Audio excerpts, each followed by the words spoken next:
Paper leak చేసిన బాధ్యులపై చర్యలు తీసుకోవాలని కోరుతూ దేశవ్యాప్తంగా విద్యార్థి సంఘాల ఆధ్వర్యంలో బంద్ నిర్వహించారు. కర్నూలు జిల్లాలో అన్ని విద్యా సంస్థలు బంద్ నిర్వహించి నిరసన తెలియజేశారు. కర్నూలు జిల్లా కేంద్రంలో గాయత్రి ఎస్టేట్ నుండి కలెక్టరేట్ కార్యాలయం వరకు విద్యార్థులతో ర్యాలీ నిర్వహించి నిరసన కార్యక్రమాన్ని నిర్వహించారు. అనంతరం కలెక్టర్ను కలిసి వినతి పత్రం ఇచ్చారు. ఈ సందర్భంగా ఎస్ఎఫ్ఐ జిల్లా కార్యదర్శి అబ్దుల్లా, ఐసా రాష్ట్ర కార్యదర్శి నాగరాజు, ఏఐఎస్ఎఫ్ జిల్లా కార్యదర్శి సాబీర్, పీడీఎస్యు జిల్లా ఉపాధ్యక్షులు రమణ, పీడీఎస్యుఓ జిల్లా నాయకులు తిరుమలేష్ మాట్లాడారు.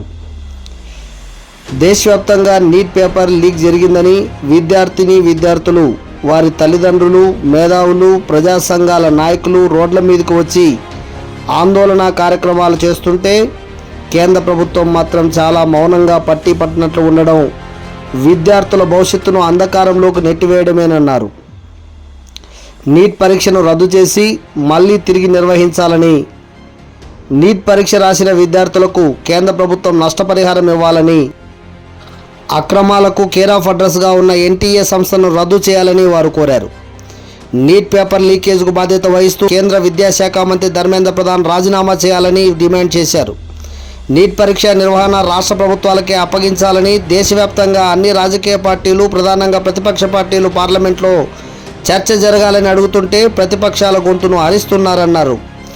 ఎప్పటికైనా ప్రధాని Narendra Modi NEET paper leakage కారకులైన వారిపైన చర్యలు తీసుకోవాలన్నారు. కేంద్ర విశ్వవిద్యాలయాల్లో విద్యార్థి సంఘాల నాయకులు వారి హక్కుల కోసం ఆందోళన చేస్తుంటే అక్రమంగా అరెస్టు వారిపై పెట్టిన కేసులను ఎత్తివేయాలని వారు ప్రభుత్వాన్ని డిమాండ్ చేశారు. లేదంటే రాబోయే రోజుల్లో పెద్ద ఎత్తున ఆందోళన చేస్తామని హెచ్చరించారు. కార్యక్రమంలో ఎస్ఎఫ్ఐ జిల్లా అధ్యక్షులు రంగప్ప, ఏఐఎస్ఎఫ్ జిల్లా అధ్యక్షులు సోమన్న, ఎస్ఎఫ్ఐ నగర అధ్యక్ష కార్యదర్శులు అమర్, సాయి, ఏఐఎస్ఏ నగర నాయకులు శరత్, అశోక్ పాల్గొన్నారు.